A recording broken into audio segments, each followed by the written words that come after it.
Brigitte Lahaie, Sud Radio, c'est l'instant Sexy News. Philippe Renaud, bonjour. Bonjour Brigitte. Alors, peut-on être bigame ?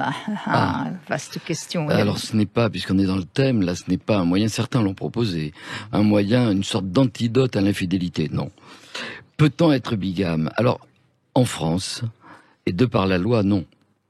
Pour une raison très simple qui distingue. Alors j'ai distingué les pays. Parce que bigame, ça veut dire avoir deux femmes. Bigame, avoir deux femmes. Vous allez voir et pas avoir de mari. Toutes les subtilités. Voilà. Non, je sais pas. Mais on va y venir, tout à fait. Il y a une raison très simple qui distingue les pays de droit monogame de la tradition polygame. Alors quelle différence ? Eh bien en définitive, il y en a très peu. C'est tout simplement que, en général, dans la plupart des pays de l'Occident, dits libéraux, ces pays sont des pays de droit monogame, il existe une loi qui interdit le remariage sans démariage. C'est-à-dire que si vous êtes marié, il faut divorcer pour se remarier. C'est-à-dire qu'il y a une sorte, je vais dire, de polygamie successive, mais pas simultanée. Alors dans les pays de droit polygame, quelle est la différence ? C'est tout simplement que cette loi n'existe pas. Et oui. C'est-à-dire qu'on ne peut contracter un autre mariage alors qu'on est déjà marié, sauf que c'est permis tacitement qu'aux hommes. Avez-vous déjà vu dans n'importe quel pays une femme qui veut se remarier ? Ça n'existe pas. Alors là, on va un tout petit peu plus loin, sauf donc cette autorisation qui est donc de tradition masculine. Il faut préciser aujourd'hui que dans les sociétés de droit polygame, et par exemple la plupart des pays musulmans, et pour nous une partie de l'Afrique, le Maghreb par exemple, c'est des droits de droit polygame, mais la polygamie ne représente que 5 à 10%, et encore il faut être avoir des moyens importants pour entretenir plusieurs épouses. Alors, moi, ce qui a attiré mon attention, c'est pour ça que je vous fais cette chronique aujourd'hui. Un récent mariage qui s'est passé à l'est d'Alger, une commune qui s'appelle Skikda. Alors c'est très connu parce que les réseaux sociaux se sont enflammés. Il y a eu des jeux de mots sur, alors je vous dis pas, sur le nom de la localité. Ça a remué les fondements même de la polygamie. La plupart des mariages, le faire-part de mariage, est surprenant. Je vous le donne. La famille B souhaite la bienvenue au mariage de leur fils Rachid avec Meriem et Hanen. On n'a jamais vu cela. C'est augmenté de ce verset du Coran. Il est permis d'épouser 2, 3, 4 parmi les femmes qui vous plaisent, mais si vous craignez de ne pas être juste avec elles, alors une seule ou des esclaves suffisent. Des esclaves que vous posséderiez. Alors c'est très vrai que ça vient de l'histoire du prophète, qui a eu jusqu'à une dizaine d'épouses successives ou permanentes, et qui à un certain moment a dit « il faut arrêter, je les limite à 4 ». C'est-à-dire qu'il faut avoir les moyens de les entretenir, et moins si vous n'avez pas les moyens. La nouveauté de ce mariage, très particulier, c'est que d'habitude, lorsqu'il y a ces mariages de polygamie, ils sont successifs. Et en général, on demande à la première épouse, le mari demande à la première épouse si elle accepte d'avoir la deuxième épouse, avec la tradition elle l'accepte, à la deuxième d'accepter la troisième, et ainsi de suite. C'est comme ça qu'il y a des mariages qui vont se compléter, mais jamais ce mariage simultané. Ouais, parce que là, pour la nuit de noces, ça va être compliqué.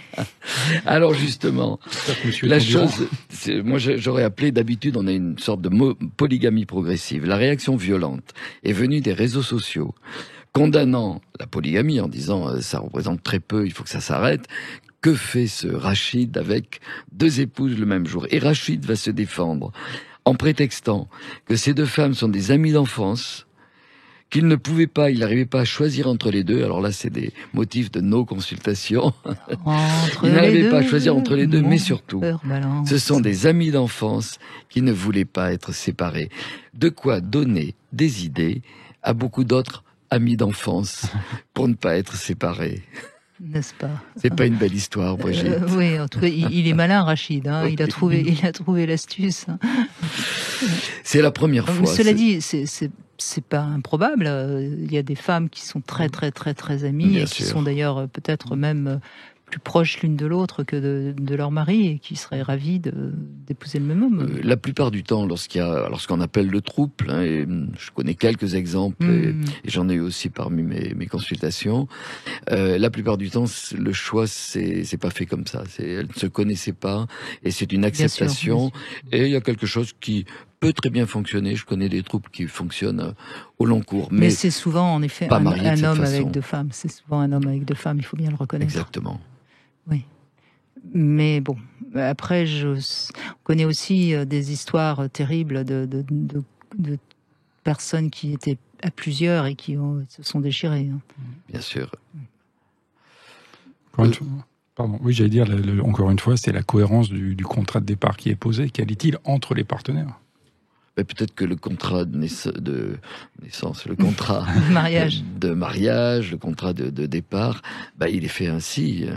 Il semble, c'est Rachid qui le dit. Oui. Dans le trouble, c'est entendu la plupart du temps, mais autour, effectivement, d'un homme. Oui, mais là où, il faut arrêter aussi de parler qu'il suffit d'avoir un contrat clair au départ. On sait très bien que dans une relation amoureuse, on va évoluer et des choses qu'on trouvait tout à fait acceptables au début vont nous être insupportable, et de même que ce qu'on avait promis à un moment donné, on n'a plus envie de le tenir.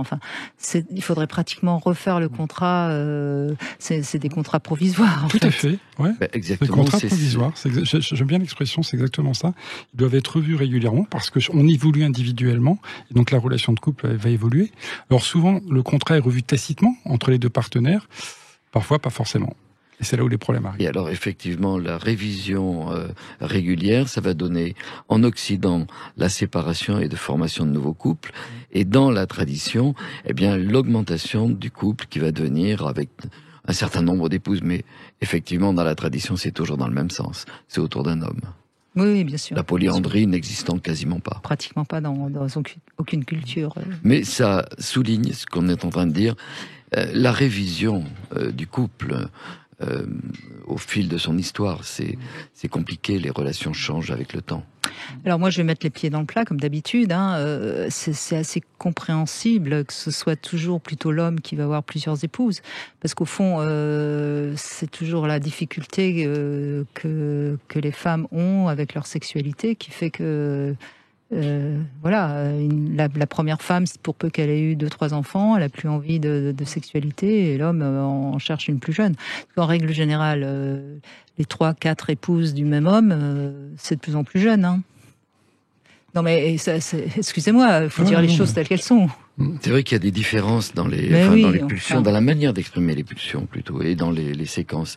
Oui, nous ne voulons pas les reconnaître aujourd'hui. C'est comme ça qu'on arrive à des tranches de vie morcelées qui sont compliquées à vivre.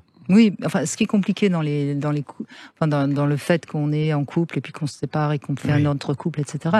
C'est les familles recomposées, en fait. Oui, c'est pas tellement le problème des couples, parce qu'après tout, sauf qu'il y a des enfants et que ça crée parfois des histoires. C'est très compliqué, les familles recomposées. Il y a des drames continuels. C'est ça le problème, c'est le problème des enfants. Elles sont même aujourd'hui sur-recomposées. Il y a vraiment des tranches successives. Bon, donc, mais est-ce que naturellement, vous qui êtes anthropologue également, Philippe Bruneau, est-ce que naturellement on est fidèle ? C'est la vraie question.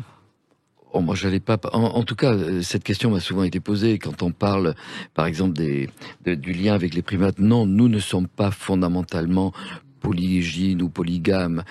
C'est à nous de donner les codes et à les respecter. Parce que ensuite, c'est vrai que la fidélité au long cours. Alors, si on en vient au modèle naturel, c'est-à-dire les monogamies, on les voit très bien, par exemple, chez les oiseaux. Mais là, le corollaire de la monogamie, par exemple, chez les oiseaux, c'est l'infidélité. Il n'y a pas de monogamie sans infidélité dans la nature. Oui. Voilà. Alors, on pourra dire que nous ne sommes pas naturels et on donne nos règles personnelles. N'est-ce pas ? Bien sûr. Merci beaucoup Philippe Bruneau en tout cas, Brigitte. Et je rappelle que votre dernier livre, c'est un roman, ça s'appelle Taxithérapie, c'est aux éditions Les Arènes, et si vous avez envie de découvrir Philippe Bruneau en tant qu'écrivain, n'hésitez pas.